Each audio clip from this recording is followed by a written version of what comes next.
Hello students, आज का देखिए जो आपका टॉपिक है टेक्सटाइल डिज़ाइनिंग में आपका आज का टॉपिक है स्टाइल्स ऑफ डाइंग। ठीक है, तो ये आपका नेक्स्ट पार्ट है।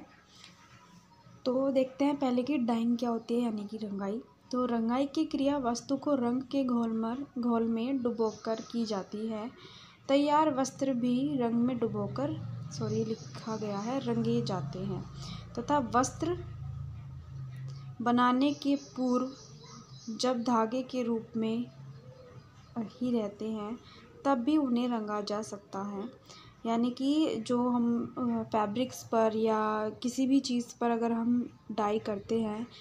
तो वो हमेशा कलर का जो हमारा घोल होता है उसमें हमेशा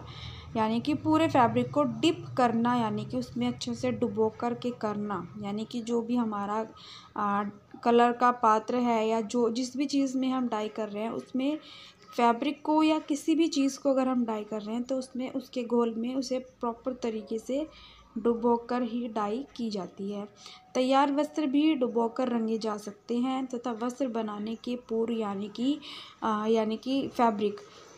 बनाने के पूर्व भी, यानी कि जैसे अब वो होता है हमारा फैब्रिक से पहले हमारे थ्रेड आते हैं तो धागे, यानी कि धागों को भी रंगा जा सकता है। तो तब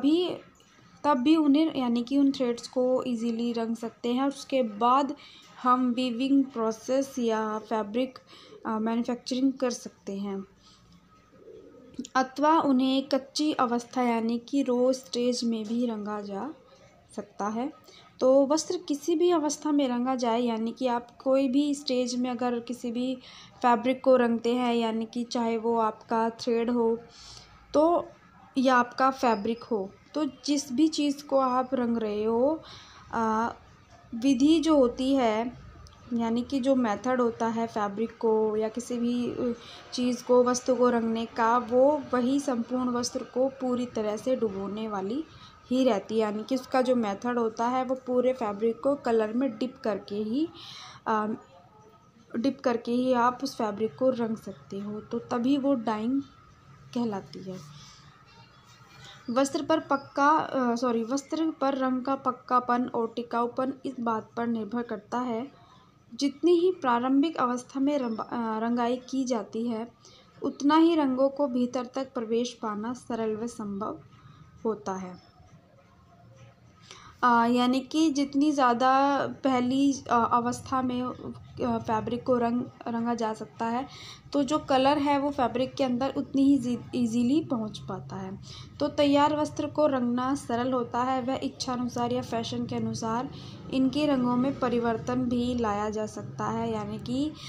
देखिए पहले क्या होता है कि अगर मान लीजिए अगर आप थ्रेड को डाई कर रहे हो तो पहले क्या होता है, आप थ्रेड की बहुत सारी बड़ी बड़ी लच्छियों को लेते हो, फिर कलर में डिप करते हो, फिर उनको साफ़ पानी में वॉश करते हो, फिर उनको सुखाते हो, फिर आगे वो मैन्युफैक्चरिंग फैब्रिक के लिए, वीविंग के लिए, जिस भी मेथड से हमारा फैब्रिक बन रहा है उसके लिए आगे जाती है। लेकिन क्या होता है, जो आपका तैयार फैब्रिक होता है उसमें क्या होता है, सिर्फ आपको कलर में डिप करके पानी में वॉश करके सुखाना होता है और उसके बाद आप उस फैब्रिक को स्टिच कर सकते हो। अगर दुपट्टा है तो दुपट्टे को पोंछ सकते हो, बेडशीट है तो बेडशीट को आप इजीली उसको बेड के ऊपर बिछा सकते हो, यानी अपनी यूज़ के अकॉर्डिंग या अपने कार्य के अकॉर्डिंग उसको ले सकते हो। तो तैयार वस्त्र को रंगना और ज़्यादा इजी हो जाता है और इच्छानुसार या फैशन के अनुसार इनके रंगों में परिवर्तन भी लाया जा सकता है। यानी कि आपके डाइंग मेथड कौन सा आप यूज़ कर रहे हो, आप उस फैब्रिक को सिर्फ एक सिंगल कलर में डाई कर रहे हो या उसको और ज़्यादा सुंदर बनाने के लिए आपने उसके ऊपर 2 कलर का यूज़ किया, और ज़्यादा सुंदर बनाने के लिए उसमें किस तरह की आपने डिज़ाइनिंग डाली थ्रेड को बांध करके, या आपने उसको 3-4 कलर में अगर आपको डाई करना है तो और ज़्यादा सुंदर लगता है 3-4 कलर का कॉम्बिनेशन। तो वो आपके ऊपर डिपेंड करता है कि जितना ज़्यादा उसमें डिज़ाइन या जितना ज़्यादा अच्छे मेथड अगर आप उसमें यूज़ करेंगे तो उतना ही ज़्यादा अच्छा बनता चला जाता है। ठीक है, और अगर आप 4 कलर में उसको डाई कर रहे हो तो सबसे पहले उसमें डाई का मेथड भी ये होता है कि सबसे पहले आप उस पर लाइट कलर का कलर यूज़ करोगे, फिर उसके बाद आप उसके ऊपर थोड़ा डार्क कलर यूज़ करोगे और फिर उसके ऊपर उससे डार्क कलर यूज़ करते हो। क्योंकि देखिए लाइट कलर के ऊपर डार्क कलर इजीली चढ़ जाते हैं, लेकिन डार्क कलर के ऊपर लाइट कलर नहीं चढ़ पाते हैं। तो कभी कभी ऐसा होता है कि जो हमारा डाइंग का मेथड होता है डाई का, उसमें आप अगर आपको डिज़ाइन डालना है तो आपको जिस जगह आपको डिज़ाइन डालना है तो उस जगह आप उसको थ्रेड से बांधते हो, ताकि जब आप डिप करते हो कलर में तो हर जगह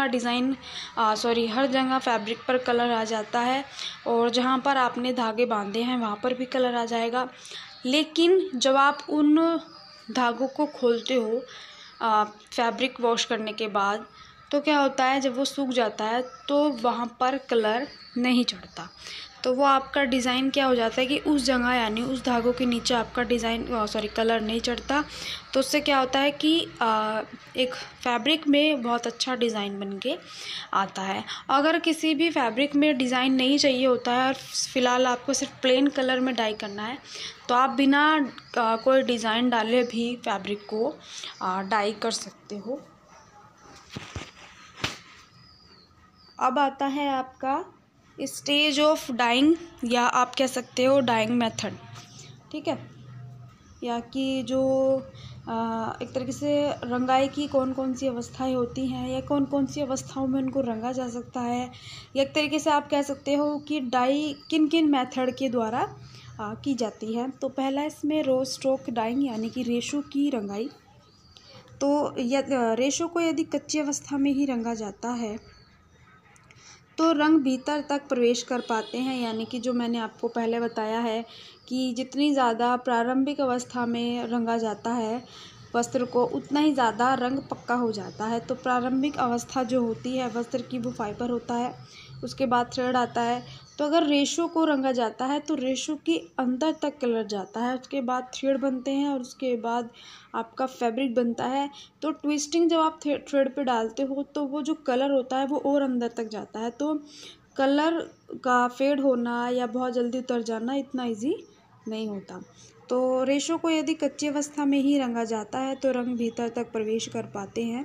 सभी स्थानों पर रंग चढ़ता है, यानी कि हर जगह से कलर फाइबर्स के ऊपर चढ़ जाता है। देखिए कभी कभी क्या होता है कि थ्रेड को अगर आप रंगते हो या फैब्रिक को रंगते हो तो जो कपड़े की बुनाई है आपस में सटे सटे होते हैं, आपस में बुने हुए होते हैं, तो कई बार क्या होता है कि जो कलर होता है फैब्रिक के अंदर तक नहीं जा पाता। लेकिन जब आप शुरुआत ही अंदर से करते हो यानी कि फाइबर से करते हो तो कलर इजीली बहुत ज़्यादा अच्छा फैब्रिक पर चढ़ जाता है। तो इस अवस्था की रंगाई के द्वारा तैयार वस्त्रों का रंग पक्का व टिकाऊ होता है, यानी कि वस्त्र और ज़्यादा जो कलर है वो और ज़्यादा अच्छा चढ़ जाता है, टिकाऊ होता है, तथा उनके रेशे को भी कच्ची अवस्था में रंगा जाता है। यानी कि इसमें वूल फाइबर की बात कही गई है, थोड़ा सा ये गलत हो गया है। इसमें ऊन यानी कि वूल के जो वूल फाइबर होते हैं उनको भी कच्ची अवस्था में रंगा जाता है। तो ऊनी रेशों की जो रंगाई की कार्यविधि होती है, यानी कि जो ऊनी यानी वूल फाइबर्स को जिस मेथड से रंगा जाता है वो मेथड होता है आपका टॉप डाइंग, वो मेथड कहलाता है। अब आता है यार्न डाइंग, यानी कि सूत, यानी कि जिसको आप यार्न थ्रेड कहते हो। तो जब तंतु को काटकर सूत बनाने के बाद उसकी रंगाई की जाती है, यानी कि जब आप फाइबर्स को ट्विस्ट करके मतलब एक समान करके जब आप थ्रेड बनाते हो उनको, तो